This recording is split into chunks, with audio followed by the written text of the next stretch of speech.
body armor, but he could get, and I've covered too many of these. We've had too many conversations about mass shootings, and it's the AR-15. Right. It is the weapon of choice, apparently, for mass murderers. He was able to get the weapon and other weapons, because he was a security guard?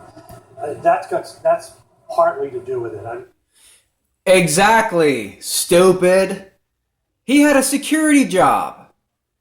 So if our goal is to ban guns, what are you going to do? Ban guns from private security guards?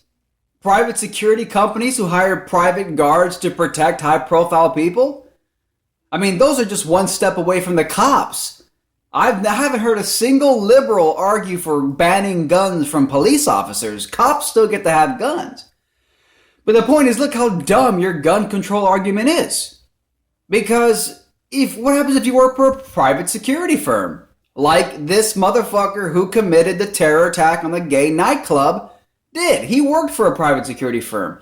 Of course they're going to offer, or they're going to have to require some of their security officers to have firearms. So even if you ban guns from the general public, in this case, look who ended up causing the shooting. And who's to say that a police officer won't go fucking nuts and go in a shooting if they're the only ones who have access to guns? And at the end of the day, your whole fucking gun control argument disintegrates and self-implodes because guess what? You can 3D print guns nowadays using 3D printers.